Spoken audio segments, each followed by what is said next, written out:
Hello, everyone. I am Brady Bridges, and I'm the broker and owner of Reside Real Estate here in Fort Worth, Texas. I want to welcome you to another episode of Real Talk with Reside Real Estate. We are a top producing team here in Fort Worth, Texas, and we want this podcast to be a resource for anyone looking to learn more about real estate and the great city of Fort Worth, Texas.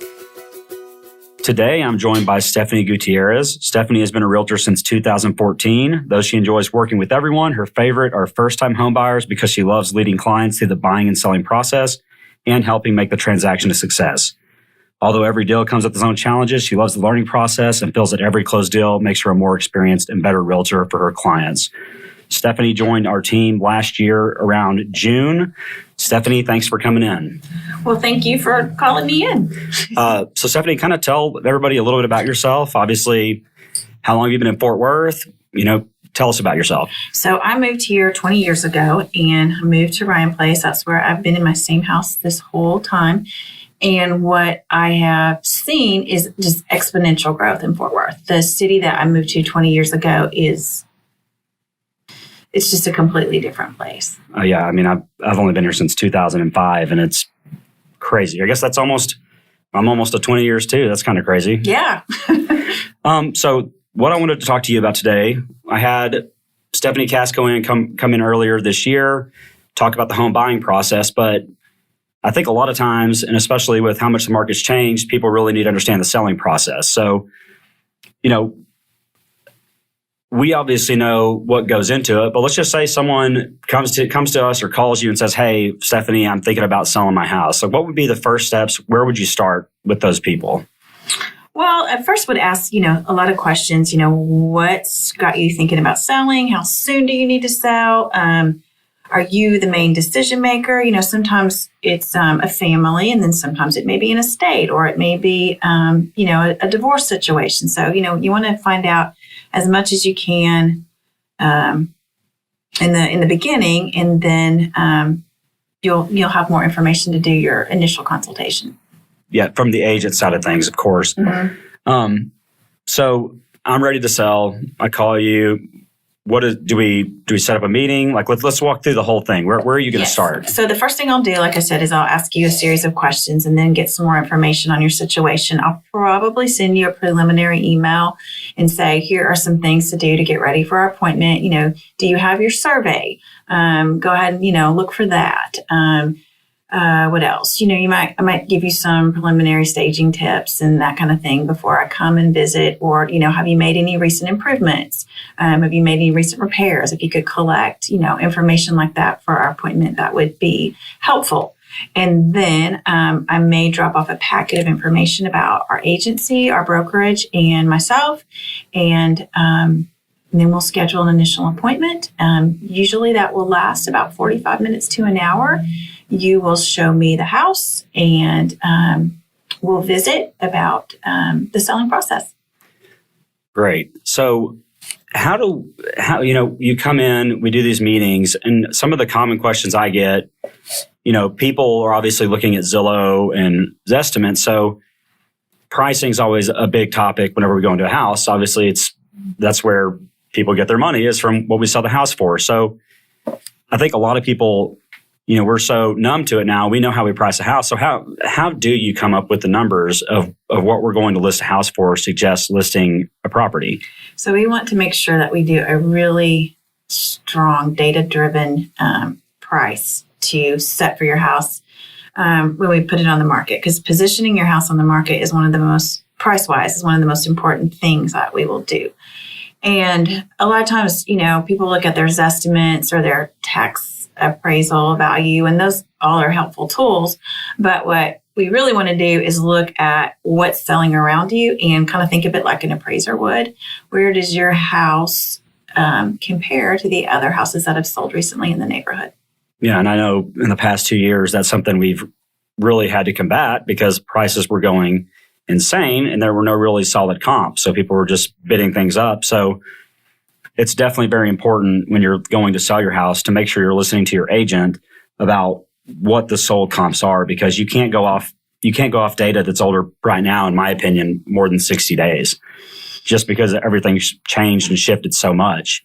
I think too, a lot of times, we look at it as a science, and sometimes it's almost an art form. Sometimes you can kind of just look at a property and a number will pop in your head, just, based on how you have had experience with that neighborhood. But you want to really try to, kind of get away from the things you see online, because Texas is a non-disclosure state. So when you see all those estimates and, those kind of things you may get from your mortgage company or whatever. Yeah, the home estimate. Yeah. So those aren't very accurate, and you can kind of get into some trouble if you rely on that. So kind of leading into that, with everything that has happened in the past year, what have you seen in terms of a seller's position on selling their house with the market shifts? Obviously, interest rates have risen, inventory is still relatively low. So whenever just on the appointments that I've been on lately, people still kind of have the expectations of these prices from the past year. So what are you seeing has changed for a seller, and what expectations do they need to have going into this market in this new year? Well, I think that homes are staying on the market much longer than they were the past 2 years, which is honestly a normal market. When I started real estate, we put a house on the market expecting, 30 to 60 days. So that is just a normal market. We have gotten so used to homes flying off the market, and it's just a different world now. So we're going back to a normal market where your home may stay on the market 30, 60, 90 days. And it doesn't mean something's wrong with it. It doesn't mean something's wrong with it. And so as long as you're pricing it fairly, you should be aware that it may take a little longer than you expect. And so having an expectation in the beginning of, looking at where the other houses in the neighborhood are, what rate they're selling at is going to give you a good indication of where you can kind of expect your situation to line up. Yeah, and I think that's, with these changes, you've been in the business since 2014. I've been in it since around the same time. It was much more normalized when we started. And these past few years, people have gotten the days on market, it's just a weird thing that hangs in these sellers' heads. And for buyers, like, they think something's wrong if it sits on the market for 7 days, which that's not the case. Whenever rates started to go up, I had multiple listings that 30, 45 days, but they still got like right around listing price and didn't have to come off that much. So I think telling people not to be quick on reacting is super important too. And I think, people need to be aware how, mortgage applications are down. And so we have fewer buyers looking.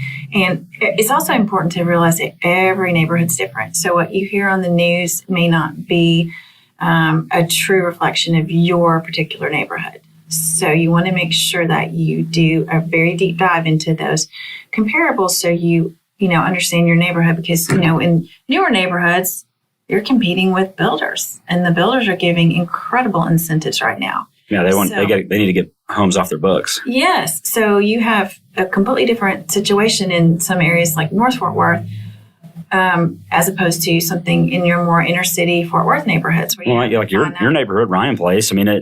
Some of these areas I feel like are super insulated from what's going on with the normal market, because people want to be there. They always will want to be there, and it doesn't get impacted. Right. So because of all the changes, what's going on with the market, what would you tell somebody? We get a lot of calls. We're very highly rated on Google. We get a lot of calls based off of that. But whenever people call us, you have to be able to tell them what you're going to do for them. So how would you encourage people that are looking to sell their house? What do they need to look for in an agent, a listing agent? I would say they want somebody with experience and a skill set that's going to get them where they need to be. Quite honestly, anybody could have listed their house in the past strong seller's market and gotten a good price, because, even not nice houses were getting multiple offers. So it's just a situation now where you need to have somebody who knows how to communicate with buyer's agents, someone who knows how to communicate with you, somebody who understands how to, correctly list your house. And, you want to go through all the things that you want to do, a lot of preventive care before you put your house on the market. So if there's any deferred maintenance, you need to have an agent who knows how to properly to me, it's kind of like a job interview. You get your chance for a first impression. So when you're listing a house, a lot of people back in the past 2 years were saying, don't worry about fixing anything, just list it, it's fine. Now you need to put in that effort, spend some money, make it look good. Right. Because professional photography, videos, you want it to look great because that's your first impression. And if it looks bad, it's really hard to backtrack from that point. And I think a great listing agent has to communicate and be super responsive. I think I know the feedback that I've gotten. People get nervous. I mean, it's a scary thing for a lot of people when we're outside of it. But when you go to list your own house, you feel the same thing that those people do. So I want to know what's going on. So I think it's really important on the listing agent side to communicate and keep people updated. Don't just list the house. If you have an agent that's listing the house and you don't hear anything from them, they should be checking in with you because it's a lot of money. I mean, you're hundreds of thousands of dollars, and that's our responsibility is to take care of that and keep you in the loop of what's going on. Absolutely. And they also should be communicating with the agents who've shown your house, or possibly agents who might have clients who would, be a good fit for your house. And so, that's one good thing. You want somebody who's kind of connected and has a bit of a network. So your house can be marketed not just online, but also within our office. Like, I've got a seller right now who's going to be listing his condo. And, one of the first things we do is market it amongst our people in the office. We have a lot of buyers, and that's a great way to connect listings to buyers. Yeah. And so let's just kind of go back to the whole process. So let's say we meet, we sign the listing agreement. What's next? So then what we'll do, I'm a huge proponent of staging. So even if your house is lovely and your decor is top notch, I still think it's beneficial to have a stager come in. There is a NAR statistic that stage houses get 10% more in price. And I have seen the dramatic effects of staging. So I always want to recommend that we have a stager come out, walk you through the house for about an hour and give you recommendations on what you need to do to get it ready for photography. How much does that typically cost? Well, that's a cost that we take care of. It's part of our services. So you're talking more of like a stylist type staging, not furniture staging. Not furniture. No. Okay. Working with what you already have now. She may make recommendations, say, a white comforter would look nicer in here, or, let's have white towels in the bathroom that all match. She may make landscaping recommendations, like you need to get this bush trimmed back, or, there may be recommendations that she makes that you need to do, but she's not bringing in furniture. So what happens next? Well, then we want to make sure that we get your photography taken care of. And it's another NAR statistic that photography not photography, but most buyers find their house online. So that photography and marketing is critical to your success. And so we want to have a top-notch professional photographer come out and do your photos, and then we will get them into MLS with your description. And we want to work with you to make it super easy for buyers to be able to access your home through showings. So, yeah, and one of the things that kind of on the back end for us in terms of marketing your listing, our team is very heavy into digital marketing and advertising. So a lot of the ways people find us are based off specific search terms. So the same terms that usually find us to list your house are the same things we're using to market it to other people. So we're attracting, thousands of people a month to our site, to our landing pages that are specific to our listings. So that's a big draw to what we do. So after we get it listed, typically, I typically love to list on like a Thursday. And then I know you're huge on open houses. So why do you find it important to do open houses for your clients? Because I know a lot of agents nowadays are not doing them. So what do you find important for your clients to do open houses? I think it's energy level. I think there's a lot of fun and fanfare that you can put together when you list a house on a Thursday or possibly Friday, and you put in, MLS that open house is coming. You put out all the signs. I think it's just a lot of energy that you bring to that listing. I think one of the things too that's really helpful is to invite all the neighbors, because that's where you may find your buyer. Neighbors like their friends to move to the neighborhood. Mm-hmm. So they're going to be your, biggest marketing tool. So use those neighbors to tell all their friends about it. And I just think it puts a lot of energy with the listing, and they're fun to do. They're fun to, showcase the house and just draw people in. You never know where your buyer's going to come from. Yeah, that's true. I mean, it also from an agent perspective, if you're an agent listening to this, it's a great opportunity for you to meet clients, even if it's not a perfect fit for your seller. They might be able to get somebody that's looking for another house. So Stephanie, let's say we've got the house listed, offers come in, multiple offers come in. Mm-hmm. What do we do? Well, we still are seeing multiple offers. If I think it's really important that you find out what's most important to the homeowner. Is it price? Is it selling quickly? Then. And I'm guessing that all starts at the initial consultation, knowing what they need. Yes. But then you'll, have kind of a gauge for your multiple offers. And then you want to focus really not just on the price that the house is selling. I mean, not the house that the buyers are, not the price the buyers are offering, but also the terms of the offer.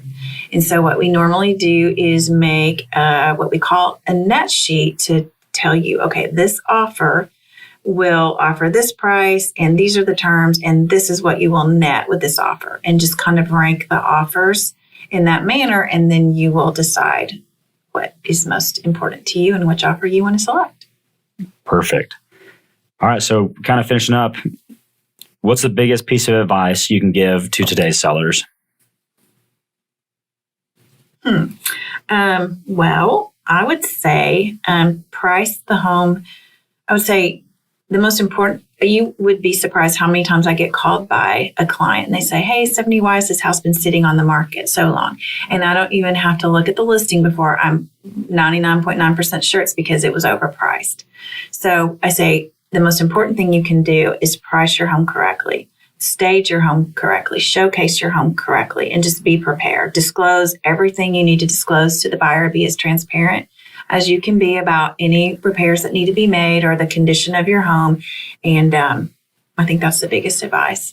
Perfect. Yeah, I totally agree. People assume something's wrong with the house just because it may be way overpriced. And as agents, that's our fiduciary duty to our buyers is to tell them like, hey, this is not a good deal. And if the sellers won't come off, their house is going to sit. Well, also, and if you overprice it, your buyer, who may be well qualified to buy it, it may never even end up in their search because. And it might not appraise, then you're fighting that battle too. Correct. So kind of wrapping up, I've been asking everybody, what do you love most about Fort Worth? And what would you tell someone who's, we work with a ton of out-of-state buyers that come in. What would you tell these people that you love about Fort Worth and is unique about it?